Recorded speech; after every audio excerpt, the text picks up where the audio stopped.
तो यो दोस्तों, आज हम बनाने वाले हैं एनिमे टाइप पीएफपी, और वो भी 30 मिनट्स के अंदर। और उसके जितने भी स्टेप हैं वो मैं आपको सिखाते जाऊंगा, जिसके मदद से आप अपनी खुद की पीएफपी भी बना सकते हो और आप प्रोफेशनल भी बन सकते हो। और रही मेरी स्किल्स की बात, तो ये आप लोग पीएफपी मेरी देख ही सकते हो। तो आप लोगों को भी ऐसी पीएफपी सीखनी है तो फिर चलो मेरे साथ वीडियो के अंदर। तो फिर पीएफपी बनाने के लिए मोस्ट इंपॉर्टेंट 4 स्टेप मैं आप लोगों को बताऊंगा, जिसकी मदद से आपकी पीएफपी बहुत ही ज्यादा बढ़िया बन सकती है। तो कौन कौन से स्टेप है मैं आप लोगों को बताता हूँ, तो वीडियो के एंड तक देखना, वरना आप पीएफपी ठीक से बना नहीं पाओगे। और लास्ट के 2 स्टेप तो बहुत ही ज्यादा इंपॉर्टेंट है, तो उसको तो भूलना ही मत। स्टेप नंबर 1, तो पहले आपको 2 ही चीजों पे ध्यान रखना है। तो पहले तो आपको बनाना है बैकग्राउंड, और उसके साथ आपको कलर मैच करना है जो आपके पसंद का हो। और बैकग्राउंड के अंदर कलर मैच करने के लिए 4 तरीके होते हैं। तो फिर 4 तरीकों में से पहला तरीका ये है कि आपको बैकग्राउंड के ऊपर एक एम्प्टी लेयर बनानी है, और उस एम्प्टी लेयर को आप अपने हिसाब से भी कलर करके सॉलिड लेयर बना सकते हो। तो आप अपने हिसाब से ही कोई कलर ले लेना। इतना करने के बाद फिर 3 डॉट पे क्लिक करके ब्लाइंड मोड ऑन कर देना है, और सबसे नीचे जाके कलर को सिलेक्ट कर लेना है। देख के करना, बैकग्राउंड की लेयर को जाके ब्लाइंडिंग मोड ऑन मत कर देना। ऊपर जो सॉलिड लेयर बनाई है उसको ब्लाइंडिंग मोड ऑन करना, और उसका ब्लाइंडिंग मोड कलर ऑप्शन पे रख देना, जिसकी मदद से आपका बैकग्राउंड एक परफेक्ट कलर शेप में आ जाएगा जो कि आपने सोचा था। तो ये हो गया पहला स्टेप। और बाकी के 3 मेथड तो बहुत ही ज्यादा इजी है, क्योंकि वो एक इफेक्ट है। तो वो 3 इफेक्ट आपको मैं एक साथ ही दिखा देता हूँ। तो ये रहे आपके वो 3 इफेक्ट, जिसके मदद से आपका जो बैकग्राउंड का कलर है वो अच्छे तरीके से ब्लाइंड होगा। और भी तरीके होते होंगे पर मुझे नहीं पता उसके बारे में। तो चलो मैं आप लोगों को बताता हूँ कि 4 मेथड से किस तरीके से कलर ब्लाइंड करते हैं। देखो दोस्तों, बहुत ही सिंपल सी बात है, आप लोगों को कुछ नहीं करना। मैं आपको एक रोड मैप देता हूँ जिसकी मदद से आपको बहुत ही ज़्यादा आसानी होगी। सबसे पहले तो आप लोगों को सब छोटी छोटी चीज़ें डिसाइड कर लेनी है, जैसे कि colour theme, structure and text कहाँ लगेंगे। तो इतनी सी चीज़ करने के बाद आपको कुछ नहीं करना। सबसे पहले स्टार्टिंग बैकग्राउंड से करनी है। तो फिर बैकग्राउंड लेने के बाद आपको एक पीएनजी एलिमेंट्स लेना है,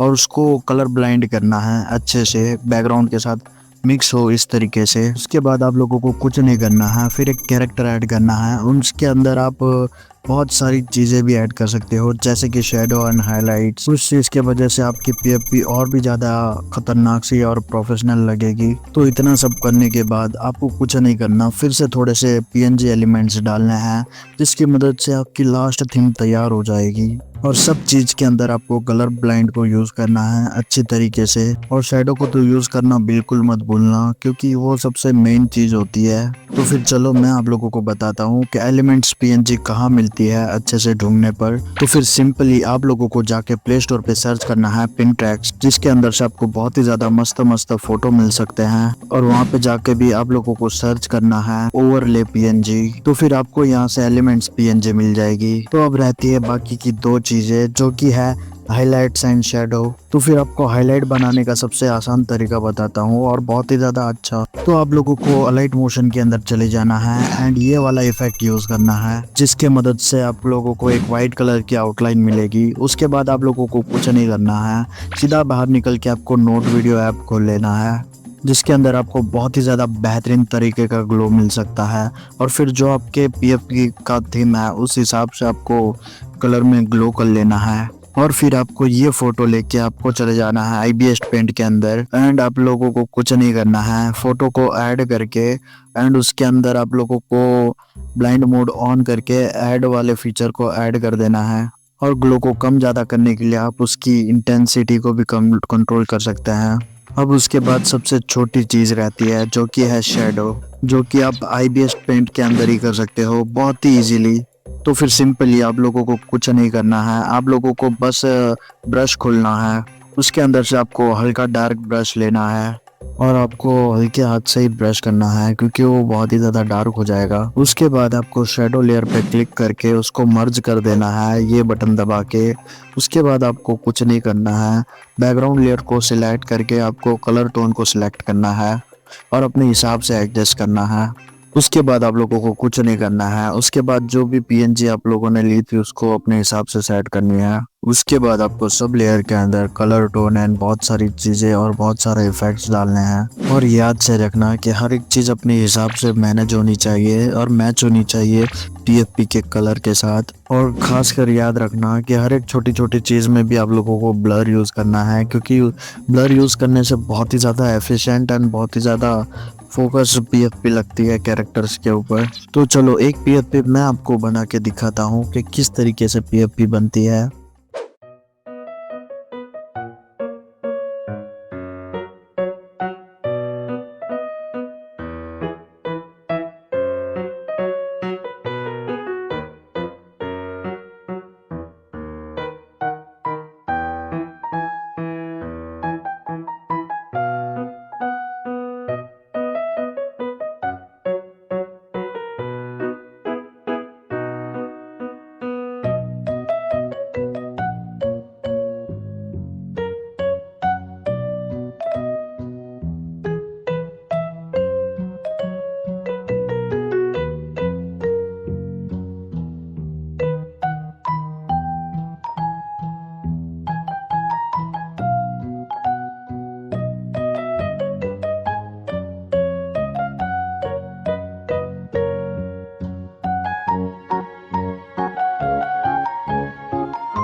तो मैंने ये सब इफेक्ट्स यूज करके मैंने मेरी प्रैक्टिस से ये पीएफपी बनाना सीख लिया है, तो आप लोगों भी सीख सकते हो। तो फिर इस तरीके से आप भी अपनी पीएफपी बना सकते हो। तो फिर मैं मिलता हूँ दूसरे किसी खतरनाक वीडियो में, तब तक के लिए bye bye and peace out.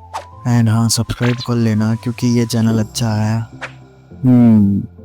Video मस्त थी, चलो छोड़ो। एक्सट्यून आरडीएक्स की वीडियो खत्म हो गई है, टैगर देना मेरा। मम्मी छोले भटूरे देना, फाइनली वीडियो बन गई।